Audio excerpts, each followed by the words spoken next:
L'heure maintenant qu'on vous propose de passer ensemble est dédiée à un thème qui est le pilotage de la durée de vie.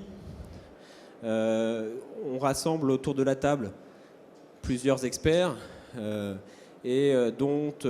un qui est à distance. Donc vous verrez qu'il y a une petite subtilité technique et merci aux équipes de nous avoir accompagnés là-dessus. Donc le thème pilotage de la durée de vie, donc on va parler de durée de vie, peut-être un sujet que vous avez aussi souvent vu être évoqué lors des colloques, et on va essayer de vous proposer des réflexions sur le pilotage.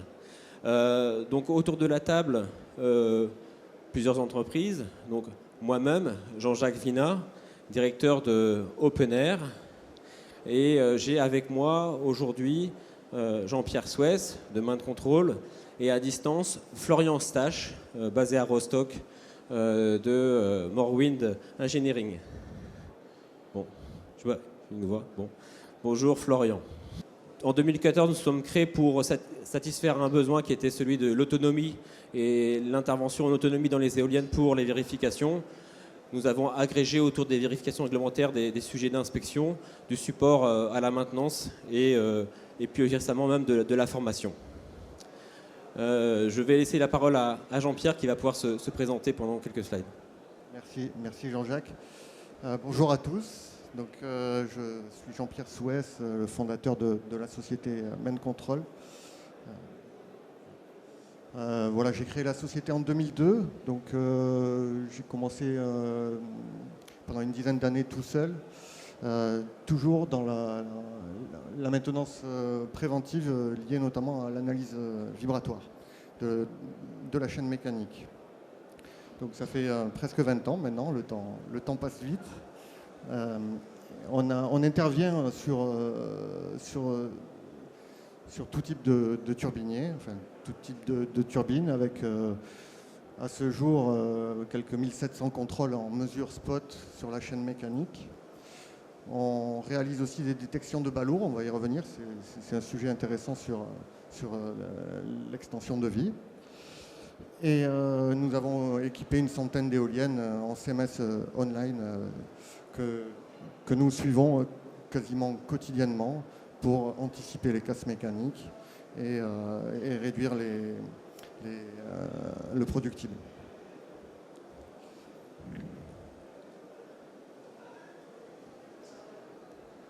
Florian, qui est à Rostock, va pouvoir maintenant se présenter et donc le petit switch sonore va être fait par notre équipe technique.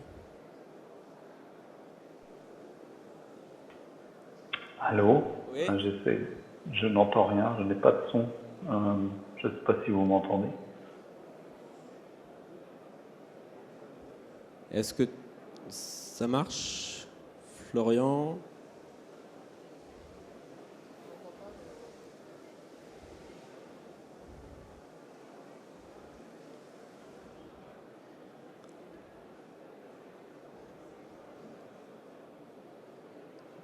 Toujours pas.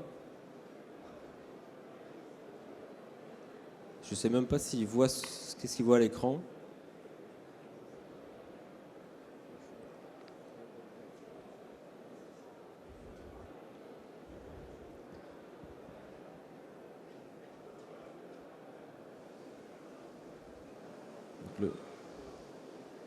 Le test d'hier, visiblement, ne peut pas être reproduit.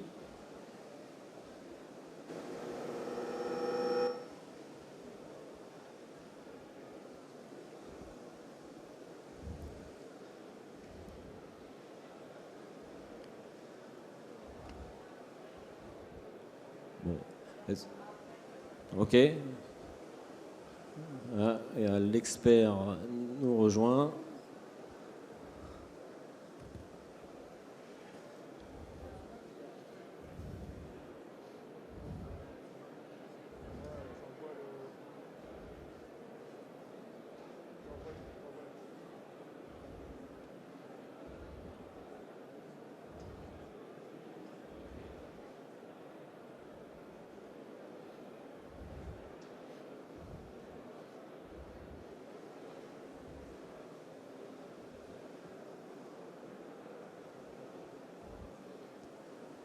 Vas-y, tu peux... Allô, Oui, c'est bon.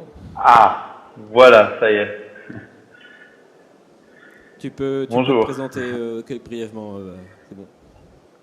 Oui, alors Florian Stache, entreprise Morwin. Euh, je suis dans l'éolien depuis 2001. J'ai travaillé dans la certification et la R&D d'éoliennes depuis donc chez un turbinier et aussi dans des bureaux de certification. Depuis 2013, je suis à mon compte sous le nom de Morwin. Donc je propose de l'engineering au niveau éolienne, donc tout ce qui est en relation avec les charges aéroélastiques, les systèmes de contrôle. Et puis donc ça c'est l'aspect plutôt R&D d'éoliennes. Et puis j'essaie d'utiliser ce savoir-faire dans l'optimisation de parcs éoliens. Donc c'est l'analyse de la performance, power curve, et charges ou même des fois aussi problèmes. J'interviens sur des problèmes de rupture de pale ou rupture de blade bearing. Je fais beaucoup, donc c'est le thème aujourd'hui d'expertise au niveau lifetime extension, donc extension de durée de vie. J'accompagne des mesures sur place. Et puis je propose donc du consulting et des workshops dans le domaine des charges, de la power performance et donc tout ce qui est dans la R&D d'éoliennes. Voilà. Ok, merci Florian. Et, On te repassera tout à l'heure la parole. oui. Donc, dans le thème que nous abordons aujourd'hui, je vais commencer par vous parler de ce que l'on peut faire et doit faire au quotidien. Déjà, les enjeux de la durée de vie. Il s'agit, au-delà des tâches quotidiennes, on va parler d'extension forcément dans la durée de vie. Est-ce qu'on peut étendre la durée de vie d'une éolienne? Qu'est-ce qu'on a comme moyen pour préserver cette durée de vie? Dans quel but? Maintenir, augmenter, optimiser une valeur résiduelle. Et aussi, le terme de pilotage, pourquoi pas, avec un grand point d'interrogation, appliquer une usure contrôlée dans le cas de figure peut-être de réduire cette durée de vie de manière volontaire. Donc ça, c'est quelque chose qui fera peut-être débat et on sera très intéressé aussi d'avoir votre avis là-dessus. Donc autour de la table et à distance, plusieurs interventions. On va parler de ce que l'on doit faire au quotidien pour évaluer, inspecter, ce que l'on peut faire en continu avec le monitoring et du CMS et aussi justement les interventions que l'on peut concaténer dans le cadre de simulation pour être encore plus fin dans cette détermination de la durée de vie. Donc dans un premier temps, donc au quotidien, le terme de pilotage va être basé sur les informations que l'on va pouvoir collecter au quotidien et interpréter. Donc il s'agit d'être au courant de ce qui se passe, de consigner les événements, de comptabiliser certains status codes bien particuliers qui entrent dans le cadre du design, de mener aussi des inspections avec différents experts sur différentes techniques, de varier aussi ces techniques-là, que ce soit sur, bien entendu, les lignes d'arbres, les inspections de pales, et de pouvoir garder un historique de tout ça, c'est-à-dire qu'est-ce qu'on a connu comme événement, pourquoi il est arrivé et qu'est-ce qu'on a mis en place pour éviter qu'il se reproduise ou pour limiter son impact. Donc le quotidien, je dirais, de l'exploitant que l'on doit tous améliorer. Maintenant, dans ces tâches quotidiennes, avoir recours à des inspections, on s'aperçoit dans d'autres pays que l'inspection nécessaire à l'évaluation ou la validation de l'intégrité ou de l'état de la machine, de plus en plus se base sur la 17020 qui est en France en fait une accréditation particulière. Et pour vous dire, je ne sais pas si dans le domaine de l'inspection, ça a déjà été, des éoliennes étaient réalisées par des confrères ou par nous-mêmes. En tout cas, nous, on n'est pas sur ce sujet-là. Maintenant, au-delà du quotidien et puis des tâches répétitives d'évaluation de l'intégrité et de l'état de la machine, on peut mettre en place des outils de monitoring. Personnellement, je suis très impliqué et très intéressé par l'écoute d'une éolienne. C'est quelque chose qui me passionne. Je suis persuadé aussi que cette écoute permanente doit pouvoir indiquer sur la santé de l'éolienne. Et on a des solutions au sein d'Open Air et puis de notre jumelle plein air pour pouvoir faire cette écoute permanente. Et c'est des choses qui sont très complémentaires de techniques beaucoup plus anciennes et traditionnelles dont Jean-Pierre va pouvoir vous dire quelques mots.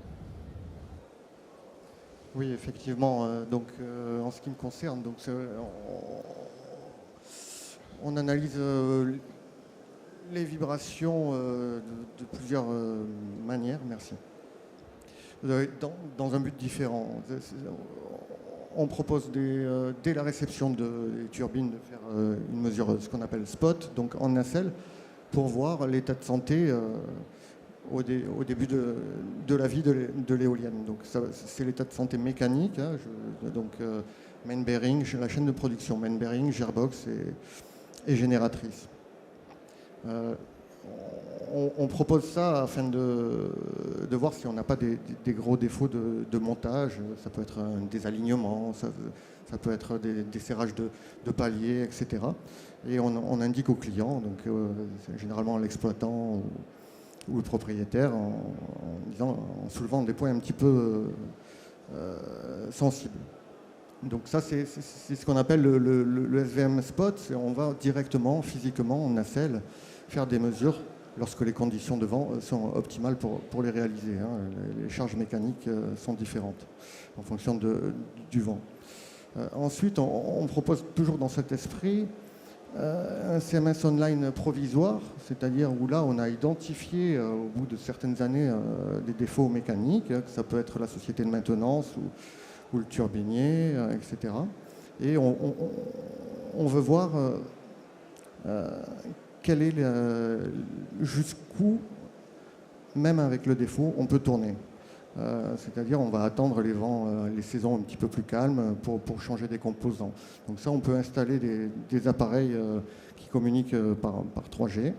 Et puis on suit l'évolution de ce défaut. Et nous, en tant qu'experts, notre but, c'est de dire, bon ben là, on ne peut plus tourner, il faut arrêter. Et puis ensuite, le CMS online permanent.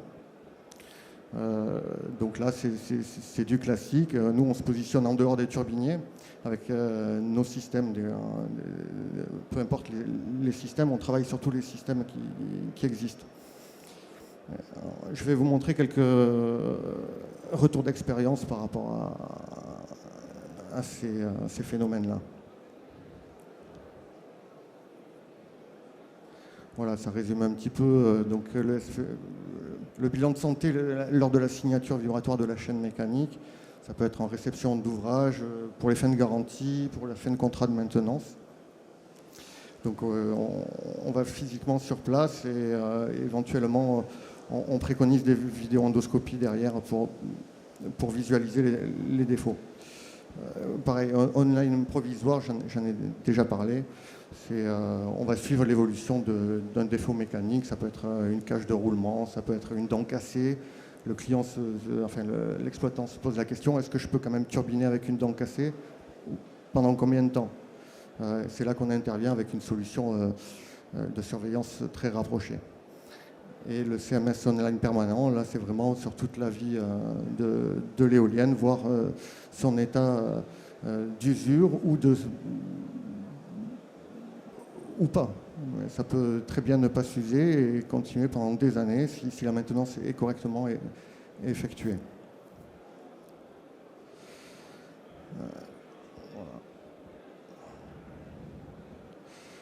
Ensuite, souvent en réception également, on fait la détection du ballot rotor. Donc c'est le même principe avec des accéléromètres, hein. Donc là, ça a un impact direct sur la durée de vie de l'éolienne, les fondations, la tour. On essaye d'optimiser l'équilibrage du rotor. Donc il peut être aérodynamique ou dynamique. Là, c'est avec les partenaires qu'après on fait des rééquilibrages.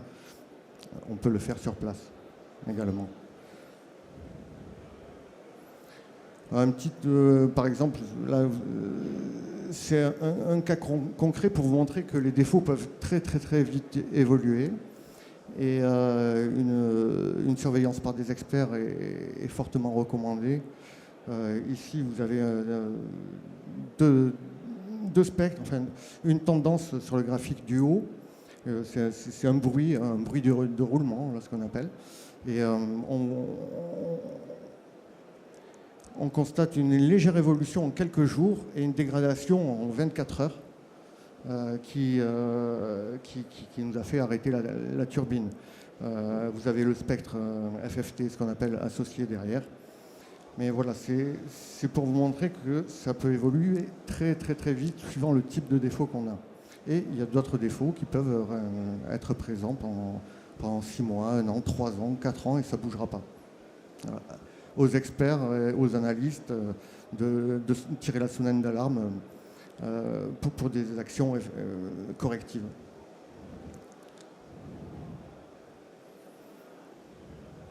Un deuxième cas, alors celui-là je l'aime bien parce que là il s'agit d'un marquage d'un roulement planétaire. Donc il est mal placé celui-là parce qu'on ne peut pas pouvoir intervenir en nacelle, le changer. Donc là c'est quand même la grosse artillerie derrière, c'est le changement de gearbox.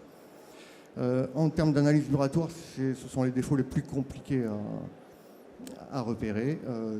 C'est très simple à comprendre, c'est qu'on est dans un train planétaire, il y a beaucoup d'éléments en rotation, beaucoup de quantité d'énergie. Et nous, ce qu'on va rechercher, c'est l'impact d'un petit pitting ou un petit accroc sur un roulement qui est fondu dans cette énergie. Donc très difficile à voir en analyse vibratoire. Donc là, on est vraiment obligé de traiter le signal de façon parfois très complexe pour arriver à identifier de façon certaine un écaillage. Ici, vous avez un temporel, ce qu'on appelle un temporel. Vous voyez des chocs périodiques qui correspondent à une fréquence de cage de roulement.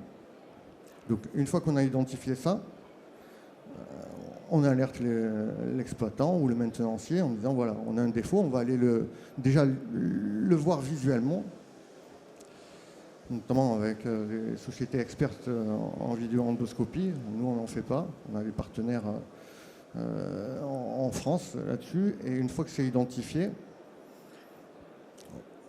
l'étape suivante, c'est est-ce qu'on change la gearbox de suite ou pas?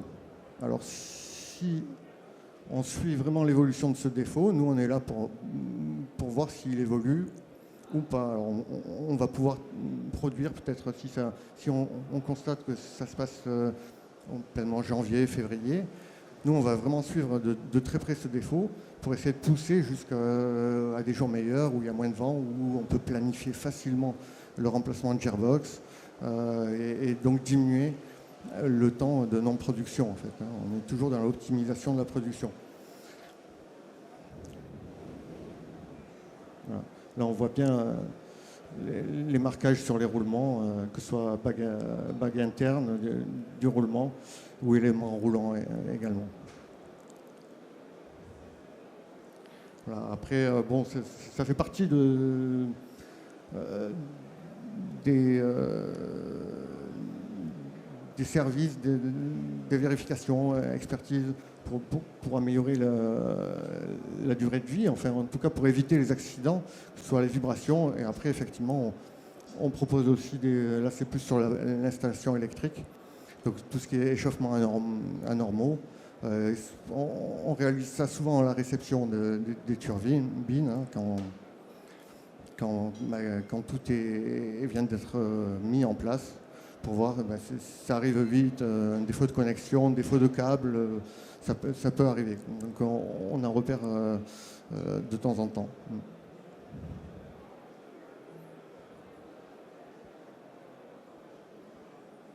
Voilà, Jean-Jacques. Merci Jean-Pierre. Donc, un sujet quotidien qu'on a évoqué tout à l'heure, d'être au courant de forcément tout ce qui se passe et les événements, le suivi de certains composants, ce sont des informations après utiles à l'ingénieur design qui peut à ce moment-là intégrer ces informations et proposer aussi de l'évaluation plus précise des durées de vie de l'éolienne. Donc là, je pense qu'on va pouvoir passer la parole à Florian qui va pouvoir évoquer justement son implication dans le sujet de durée de vie. Oui, exactement. En fait, de mon côté, je reprends les informations générées par Jean-Pierre ou par Jean-Jacques dans le cadre des inspections ou de l'analyse de données. Et pour évaluer la durée de vie analytique d'une éolienne, on ira analyser d'abord toutes les informations qui sont mises à disposition. Donc pour vous donner une idée un peu de ce que nous avons besoin pour générer cette estimation de durée de vie, il nous faut d'une part les documents de préconstruction.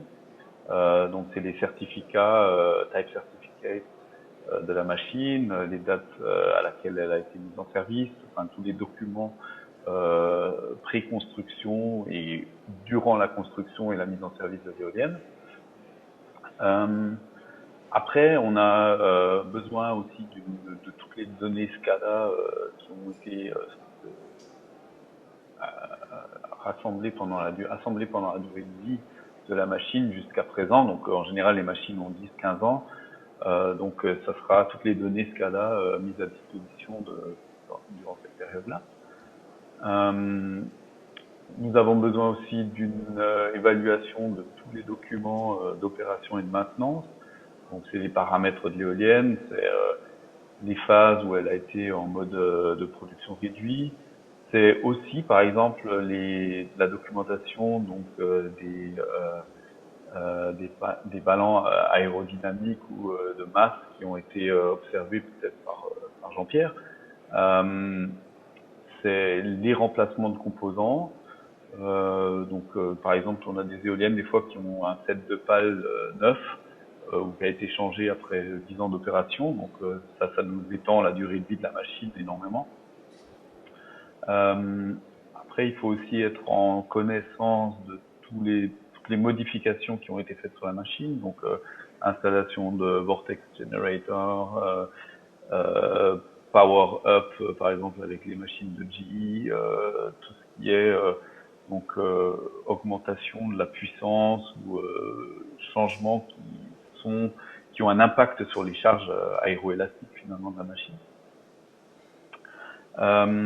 Et donc à partir de tout ce set d'informations, nous on génère un modèle générique de la machine qui nous permettra d'estimer la durée de vie en comparant les charges. Donc c'est ce qu'on va voir dans les slides qui suivent. Juste pour donner un peu une idée un peu théorique de ce qui se passe en arrière-plan, quand on parle de durée de vie d'une machine, donc il y a plusieurs aspects. Il y a l'aspect donc gearbox, composants électroniques, etc., qui ont une certaine durée de vie aussi. C'est un peu exclu de cette analyse que je propose là actuellement. Donc là, nous on regarde surtout tout ce qui est durée de vie au niveau des composants structurels et qui ont une relevance d'un point de vue de la stabilité de l'édifice ou de la machine en elle-même. Donc ça sera la fondation, la tour, les pales, le support de la machine. Par contre, la gearbox, le système pitch, la génératrice, c'est tous des composants qui n'ont pas de relevance au niveau de la stabilité ou de la sécurité de la machine. Donc c'est plutôt exclu. Néanmoins, c'est bien sûr intéressant de connaître la durée de vie de ces composants aussi. Il y a d'autres possibilités qui peuvent être agencé dans cette analyse. Je ne vais pas entrer dans les détails là-dessus aujourd'hui. Donc la concentration est surtout sur fondation, tour et pales. Et la question, après 20 ans d'opération, est-ce qu'il y a encore un reste de durée de vie dans la machine en question? Et donc on rentre dans le thème de la fatigue. Et la fatigue se compte en cycles de charge en fait. Donc j'ai montré là donc ça c'est une série. Attends, tu peux retourner sur précédemment? Ouais. C'est une série de la charge que la machine endure dans 10 minutes. Et nous voyons qu'il y a des cycles de charge que la tour doit endurer. Et chaque cycle produit une certaine quantité d'usure à la tour. Et nous accumulons en fait ces cycles afin d'estimer la fatigue qu'endure la tour au cours de sa vie. Le tout est après comparé avec les courbes de Wöhler qui sont justement qui donnent l'aspect résistance des matériaux. Donc on compte les cycles et on les compare à certaines courbes de Wöhler pour accumuler l'usure ou en anglais damage, c'est un D, de la tour ou des pales. Voilà, alors la slide suivante. L'approche est assez simple finalement. Donc nous construisons un modèle de la machine. C'est un modèle aéroélastique. Donc il y a l'aérodynamique des pales, il y a la flexibilité de la structure, il y a le contrôle système, il y a le vent qui est modélisé d'une manière turbulente aussi, afin d'induire des cycles de charge. Donc tout le comportement aéroélastique et le contrôle système est dans ce modèle générique de la machine. Et nous simulons deux sets.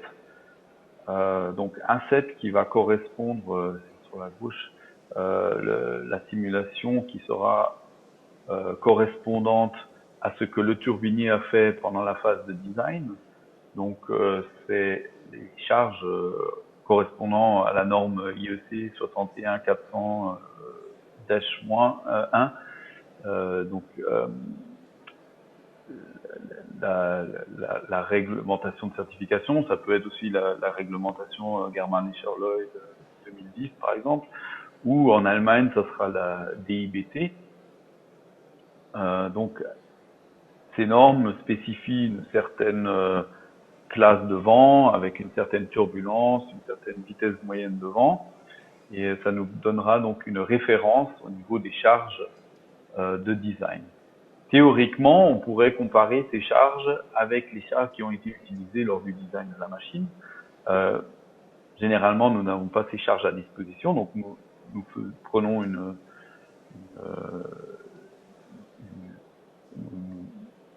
en fait, c'est notre référence, c'est une espèce de référence virtuelle. Après, nous simulons un deuxième set de charges qui correspond aux conditions de vent sur le site en question. Donc, ça sera avec la vitesse moyenne de vent locale, la turbulence locale, le wind shear local, etc. Et nous comparons ces deux sets donc en termes de charge de fatigue. Donc le concept utilisé, c'est les damage equivalent load, c'est des charges équivalentes de fatigue. Ça nous donne une valeur par composant et nous pouvons comparer ces deux valeurs, donc la simulation design et la simulation correspondant au site. La différence peut être transformée en durée de vie, donc juste en augmentant la durée de vie des charges de site, nous pouvons calculer en fait le reste de vie que l'éolienne aura au-delà des 20 ans de design. Donc, vous voyez, cette approche, elle est seulement basée sur l'aspect charge. On rentre pas dans les calculs de structure de la tour ou du mainframe ou des pales. parce que à ce niveau-là, nous n'avons pas la connaissance détaillée de la géométrie, la connaissance détaillée des matériaux utilisés. Donc, nous postulons en fait au départ que tous les composants de la machine ont été dimensionnés et calculés pour tenir exactement 20 ans de charge type IEC ou GL, enfin dépendant en fonction de la norme utilisée. En réalité, ces composants ont certainement quelques réserves, notamment au niveau de la fatigue. Par exemple, si on prend une tour qui est assez courte, les petites tours sont souvent dimensionnées par les charges extrêmes. Donc, ça veut dire qu'en général, les matériaux, l'épaisseur des tours et l'exploitation des matériaux de la tour ne sera pas à 100% au niveau de la fatigue, étant donné qu'ils ont été obligés de renforcer la tour pour qu'elle tienne les charges extrêmes. Donc, mais ça, c'est des informations qui ne sont pas à notre disposition. Donc, nous basons toute cette analyse sur la comparaison des charges de fatigue qui sont bel et bien estimables. Voilà. Donc, je vais montrer un petit exemple pour mettre ça dans un contexte plus réel. Donc là, par exemple, on voit une simulation. On a sur le premier diagramme en haut, c'est le vent, la turbulence du vent sur 10 minutes. Donc on voit les fluctuations entre 4 mètres par seconde et 10 mètres par seconde en gros, avec une vitesse moyenne, disons, de 7 mètres par seconde. En dessous, on voit les charges de la tour, au pied de la tour, donc les vibrations de la tour en fait, qui suivent les fluctuations de vent. Donc, on voit en moyenne que la tour est poussée par le vent, et en dessus de ces mouvements de tour, on voit des vibrations qui correspondent à des vibrations dans la première fréquence propre de la tour et qui aussi accumulent une certaine quantité de fatigue. Le dernier diagramme en bas, ça nous montre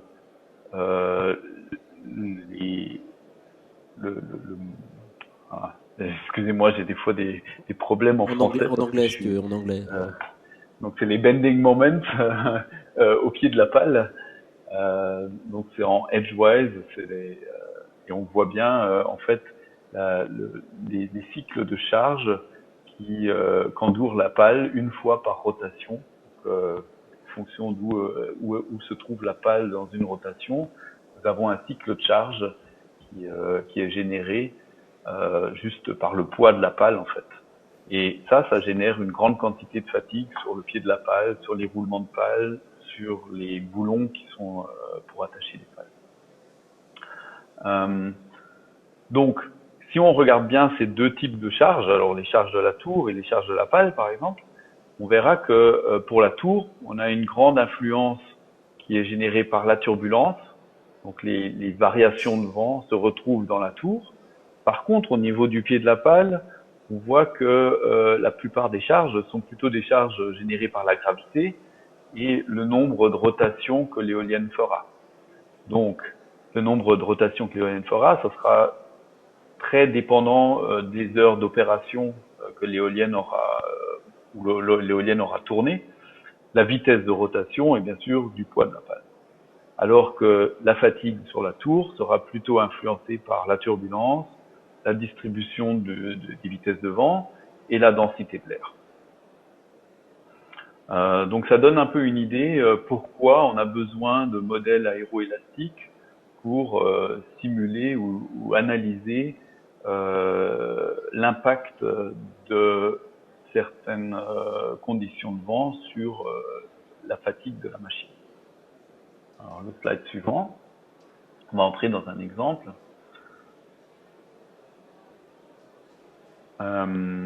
Donc ici on voit donc j'ai mis les deux types de conditions dans ces cadres en haut.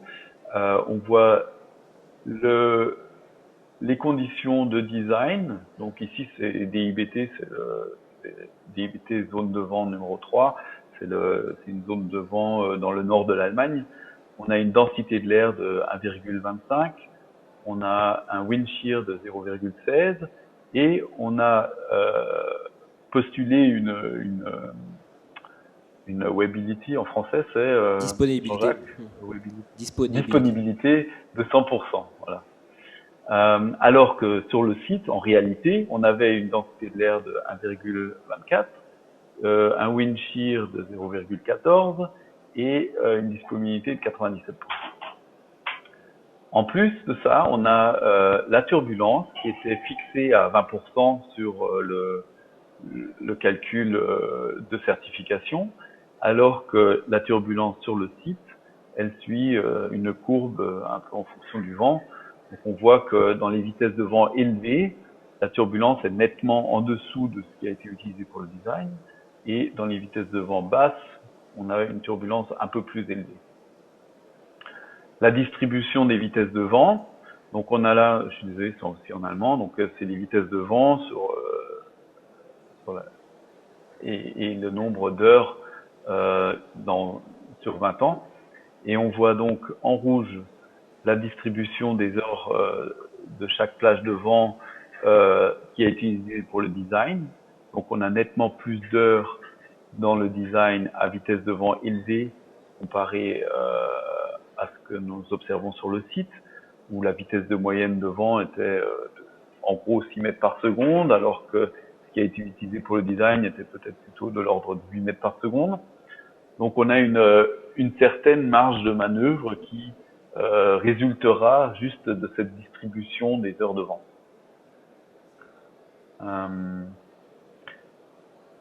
Au niveau donc de la turbulence, se pose toujours un peu la question comment on peut connaître la turbulence sur place.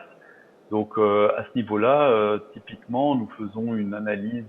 Donc soit il y a un mât de mesure disponible où on peut, voilà, c'est des données en bleu. On a peut-être plusieurs années de turbulence sur place. Il faudra toujours penser qu'il faut ajouter les turbulences générées par les autres éoliennes autour, donc par les wakes, Sillage. et le sillage, voilà. Et puis l'alternative, s'il n'y a pas de mât de mesure, c'est de regarder l'orographie autour de la machine et d'estimer à partir de la rugosité de l'environnement, d'estimer des turbulences par direction de vent, et puis après donc de condenser ces données en utilisant la rose de vent du site. Voilà. C'était en fait la slide suivante, Jean-Jacques. Voilà. Donc on voit bien là, donc typiquement on fait une inspection sur place où on regarde un peu quel est le type de paysage et quelles sont les éoliennes autour. Des fois c'est assez difficile aussi au niveau des sillages, quand on a un site qui a déjà 17-18 ans d'opération, de savoir quelles ont été les éoliennes installées autour, quelle a été la date de mise en service de ces machines, ou même des fois à l'heure actuelle il y a eu du repowering, donc il y a des fois des éoliennes qui ne sont plus là et qui ont été remplacées par d'autres. Et il nous faut tout l'historique du site pour pouvoir prendre en compte les phases de sillage des éoliennes autour de la machine en question. Ça, c'est des fois des informations assez difficiles et je recommande aussi aux opérateurs, surtout si c'est des sites avec plusieurs opérateurs sur le même parc, vraiment de prendre note de toutes les évolutions du parc éolien et des machines autour des machines en question. Voilà, donc à partir de ces données, turbulence, disponibilité, après il y a aussi tout cet aspect si les machines ont été opérées en mode réduit, par exemple parce qu'il y a eu un noise reduced mode ou parce que les machines sont en mode réduit pour cause de turbulences élevées ou quelque chose comme ça. Il va falloir prendre ça en compte aussi dans ces calculs, ce qui est absolument possible, et ça donne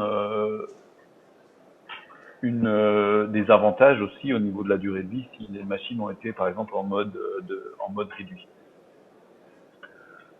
On va aller au slide suivant. Donc voilà, on a le... Non, retourne sur le... avant. Voilà. Juste quelques mots à propos du modèle générique. Donc pour le modèle générique, nous utilisons les spécifications des turbiniers, donc tout ce qui est toutes les informations disponibles en fait. Le type approval, donc les type certificates de la machine. Les données SCADA sont très utiles aussi à ce niveau-là pour connaître par exemple les courbes de la génératrice, alors quelle est la puissance en fonction de la vitesse de rotation de la machine, les courbes de pitch, toutes ces informations sont nous aident à reconstruire un modèle au plus précis de la machine. Alors à ce niveau-là, il faut rajouter que en fonction de la précision du modèle, nous aurons des résultats aussi plus précis. Donc c'est un peu, je dirais, en fonction des besoins que nous ferons des modèles plus ou moins détaillés. J'ai des clients, par exemple un client au Brésil récemment, qui avait besoin donc de modèles de ces machines pour estimer la durée de vie, et aussi pour d'autres, il voulait un modèle aussi pour d'autres raisons, pour par exemple optimiser ces machines. Et on a été jusqu'à faire un scan au laser des pales pour connaître le contour de la pale. D'autres applications en Allemagne, par exemple, pour l'extension de durée de vie et pour obtenir une autorisation d'étendre la durée de vie, nous estimons des pales, enfin nous faisons une pale générique qui est basée sur des profils standards de l'éolien, profil aérodynamique. Donc par exemple à ce niveau-là, on n'ira pas jusqu'à faire un scan parce que l'ensemble de l'estimation de durée de vie deviendrait beaucoup trop cher. Donc ça dépend toujours un peu de la situation. Au Brésil, c'est un parc avec 90 machines, donc là, ça peut valoir le coup d'aller plus dans les détails. À partir de ce modèle, j'ai juste un exemple de simulation sur le slide suivant pour montrer un peu comment se comporte la machine. Tu pourrais aller sur le slide suivant. Hein. Donc là, on a une comparaison en bleu de la simulation avec les turbulences IEC, donc turbulences assez élevées à 13 mètres par seconde, avec les turbulences du site en rouge, et on voit que donc il y a nettement moins de fluctuations dans la vitesse de vent dans cette time series, et on voit aussi par exemple la puissance de la machine est beaucoup plus stable dans la série rouge par rapport à la série bleue. Le même c'est au niveau du pitch, on voit que le pitch a nettement plus de mouvement dans la simulation bleue par rapport à la rouge, et l'ensemble des fluctuations donc de charge dans le pied de la tour va être aussi nettement influencé par la tour. Si on va sur le slide suivant, un peu la question, quelle est la précision d'un modèle générique. Donc là, j'ai comparé juste la power curve du modèle générique avec la power curve du turbinier. Et on voit qu'il y a quand même une bonne coïncidence entre ces deux modèles.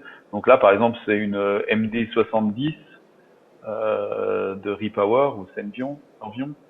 Donc on voit qu'il y a quand même la possibilité, avec la connaissance de certains paramètres de la machine, d'estimer le comportement d'une manière assez précise. Voilà. Et puis donc au final, ça serait typiquement le résultat d'une analyse d'extension de durée de vie.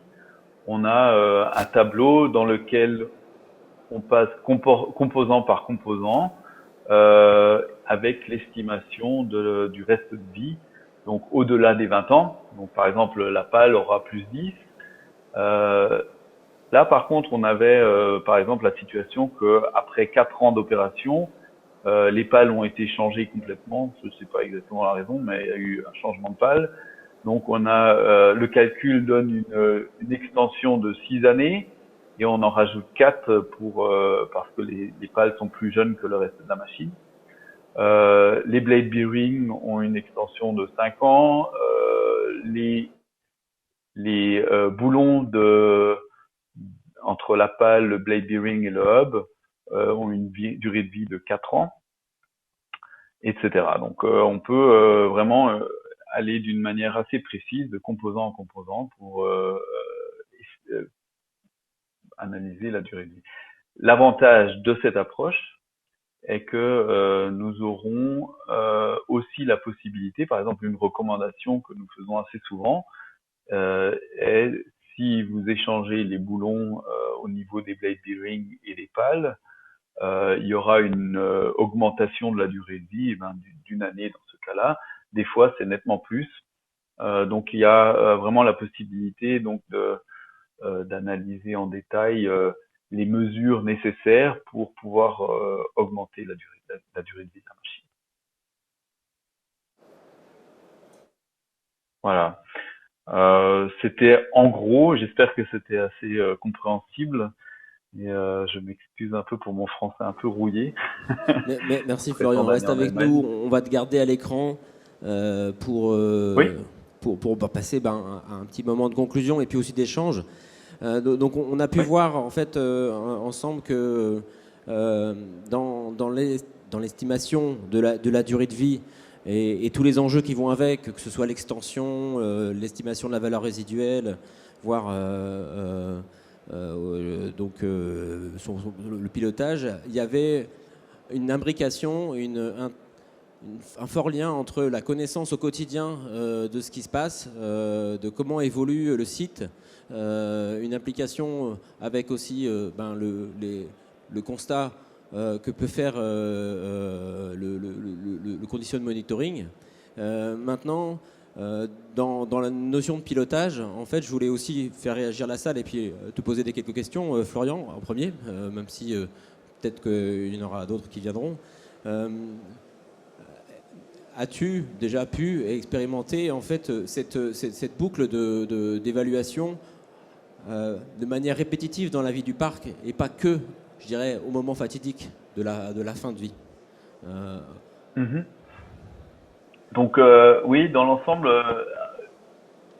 bien souvent, c'est vraiment une analyse en fin de durée de vie pour savoir combien d'années on aura en plus des 20 ans ou des 20 ans classiques. Mais j'ai déjà eu aussi des cas, mais c'était plutôt donc en dehors de l'Europe, donc un cas au Brésil et plusieurs cas aux États-Unis où nous avons calculé ou fait une estimation du potentiel de durée de vie de la machine avec aussi une combinaison d'augmentation de la puissance, par exemple, pour voir si quelle est la consommation de durée de vie si on opère les machines avec une puissance nominale plus élevée. Typiquement, c'était un cas où justement on avait des éoliennes qui étaient intégrées dans un concept de plateforme. Donc c'était des machines qui avaient par exemple un rotor, un grand rotor avec une puissance nominale assez basse, et on savait que la même machine existait avec un plus petit rotor et une puissance nominale plus élevée. Donc on savait déjà qu'il y avait la possibilité d'augmenter la puissance nominale, et on savait que la machine était capable d'endurer ce type de conditions d'un point de vue des charges extrêmes. Et donc, ça permettrait, je ne sais pas en fin de compte si le client l'a vraiment fait ou utilisé, mais nous avons fait une analyse en fait, quelle serait la consommation de durée de vie si nous augmentons la puissance nominale de la machine. Donc, c'est quelque chose qui est possible. Il y a toujours un gros point d'interrogation en ce qui concerne les charges extrêmes, parce que les charges extrêmes sont aussi influencées par la puissance nominale et par la vitesse de rotation de la machine. Donc, dès qu'on commence à changer ces paramètres, on n'a pas seulement une implication au niveau de la fatigue, et on a aussi une implication dans les charges extrêmes, et ça devient assez difficile à estimer avec ces modèles génériques. Ok, merci Florian. Donc on arrive au terme de la présentation. Je vous invite aussi, avec la connaissance de ces quelques slides, de ces quelques témoignages, à nous poser des questions sur ce que vous avez pu voir aujourd'hui, mais aussi peut-être faire partager votre expérience sur le sujet de ce pilotage et de l'évaluation de la durée de vie. Donc n'hésitez pas à prendre la parole.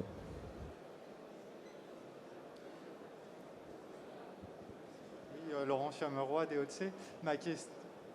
Laurent Chameroy des Hauts-de-Sey, oui. Ma question portait sur un éventuel retour d'expérience quant à l'utilisation d'un mode à charge réduite, comme certains constructeurs peuvent en proposer, et savoir si vous aviez fait des analyses où le fait de recourir à ces modes à chargement réduit permet in fine d'améliorer le modèle économique de la centrale. Produire moins, mais plus longtemps, est-ce que c'est quelque chose que vous avez regardé et qui peut porter des fruits? Donc avant que peut-être Florian ou Jean-Pierre puissent prendre la parole, pour ma part, je n'ai pas connu ce cas de figure-là. Plus actif en France où on n'a pas tendance à préserver, mais plutôt à démonter avant la fin de vie. Donc je pense que peut-être que la question se posera du sujet inverse. Mais Florian, dans le contexte allemand, peut peut-être en dire deux mots et répondre à la question. C'est en effet une idée qui vient assez souvent. Je n'ai pas encore eu vraiment l'occasion de rencontrer quelqu'un qui l'a vraiment mis en place finalement. Ce que moi j'observe dans mes analyses d'extension de durée de vie, j'ai souvent des machines qui ont été stoppées pour raison de réseau électrique surchargé, par exemple dans le nord de l'Allemagne, ou des machines qui ont été opérées pendant très longtemps en mode d'opération réduit. Et la question de poser, donc, est-ce que ça augmenterait la durée de vie, est toujours et la rentabilité. Enfin, après, c'est un calcul à faire. La rentabilité, ça peut se calculer assez facilement. Si on réduit, je dirais, de 20% la puissance nominale, on peut calculer le nombre d'années qu'on peut rajouter après à la durée de vie, et ça permet de créer un modèle économique qui certainement peut fonctionner, notamment sur des sites où le vent est assez bas, où la puissance nominale est rarement atteinte. Donc je pense que ça peut marcher, mais ce qu'il faut pas oublier, c'est que ce que j'ai montré là aussi tout de suite, c'est qu'il y a un certain nombre de composants et de charges qui sont uniquement où la fatigue est uniquement entraînée par le nombre de rotations que la machine va faire. Donc en fait, dès que la machine tourne, elle consomme de la vie, même si elle produit peu. Donc c'est là qu'il y a un peu le problème. Je dirais, en fait, il faudrait carrément la stopper pour gagner un maximum de durée de vie. Et donc là, ça devient plus très rentable après. Dès que la machine tourne, même si elle tourne pas à puissance nominale ou à vitesse nominale, elle tourne quand même relativement rapide. Ça sera maximum 20% en dessous de la vitesse nominale en général. Donc il y aura pas beaucoup de durée de vie de gagner à juste réduire la puissance nominale. En fait, ce qu'il faudrait vraiment faire, c'est la faire tourner très lentement ou carrément l'arrêter. Mais comme j'ai dit, l'arrêter, ça rapporte rien. Alors que si, il y a un point qu'on a fait récemment qui me vient, on a pensé justement que ça serait intéressant de stopper les machines dans les plages de vent basses où elles produisent peu. Donc je dirais dans la plage de vent 3 à 6 mètres par seconde peut-être. Et donc de la stopper dans ce type de situation pour justement gagner de la durée de vie pour les plages de vent plus élevées où elle produit plus. Mais après, il faut vraiment regarder comment se distribuent les vitesses de vent. Ok, merci. J'espère que Laurent, ça répond à ta question. Très bien. Est-ce qu'il y a d'autres questions dans la foulée de ce que se pose Laurent. Alors moi j'en ai peut-être une pour vous aussi. Et dans le cas de figure assez français où on démonte les éoliennes finalement assez tôt, donc est-ce que quelqu'un a une expérience sur la volonté d'user de manière contrôlée cette machine qui va être démontée à 15 ans alors qu'elle a 20 ans de durée de vie? Est-ce que la réflexion s'est déjà posée auprès de vous, développeurs, exploitants, spécialistes, sur voilà, à 12 ans, qu'est-ce que je peux faire pour qu'elle soit plus usée dans le moment où je vais la démonter à 15 ans? Est-ce que la question s'est posée côté exploitant? Je ne sais pas s'il y a des exploitants dans la salle. Non, pas forcément. Voilà. Donc c'est là-dessus, Florian, est-ce que toi tu as rencontré ce cas de figure, c'est-à-dire une usure contrôlée pour finalement l'user? Oui, c'est ce que je racontais tout à l'heure avec l'augmentation de la puissance nominale, Oui. Qui peut être une solution si la plateforme de la machine le permet, d'un point de vue des charges externes. Moi, ce que je trouve intéressant aussi au niveau du démontage après 15 ans, c'est que typiquement les machines vont être démontées, mais elles vont être revendues peut-être dans un autre pays ou remises en service ailleurs. Et pour moi, il se pose toujours un peu la question, est-ce que ça pourrait être intéressant de faire ce type d'analyse de reste de durée de vie, ou voire même une analyse de durée de vie pour le nouveau site où la machine sera installée, pour pouvoir avoir un prix pour la machine que l'on vendra plus intéressant en fonction du reste de durée de vie qui reste. Si on imagine une machine qui a été installée en Bourgogne avec des vitesses de vent moyennes très faibles, c'est une machine qui, après 15 ans d'opération, aura certainement un reste de durée de vie assez élevé qui permettra donc de la réinstaller ailleurs pour plus longtemps qu'une machine qui aura été installée en Bretagne, par exemple. Ok. Très bien, merci. Donc, alors ça serait intéressant de savoir si c'est quelque chose que dans l'audience, il y a quelqu'un qui pourrait dire quelque chose là-dessus. En effet, je ne sais pas s'il y a d'autres questions ou des interventions par rapport à ce sujet de la part de l'audience. Non. Je propose de clore, Jean-Pierre, un petit mot en complément. Moi, en ce qui me concerne, je pense que ce qui est très important, c'est l'équilibrage du rotor qui peut évoluer en fonction de l'âge des turbines. Donc, c'est un point de vérification, à mon avis, qu'il faut faire régulièrement. Voilà, donc en conclusion, cette boucle de traitement, on vous invite à multiplier ou à la faire plus souvent que à l'instant fatidique où on se pose la question de cette extension. Voilà, en tout cas, merci pour votre écoute, et puis n'hésitez pas, même après, à venir nous voir pour discuter ou réaborder un sujet. Encore merci à vous.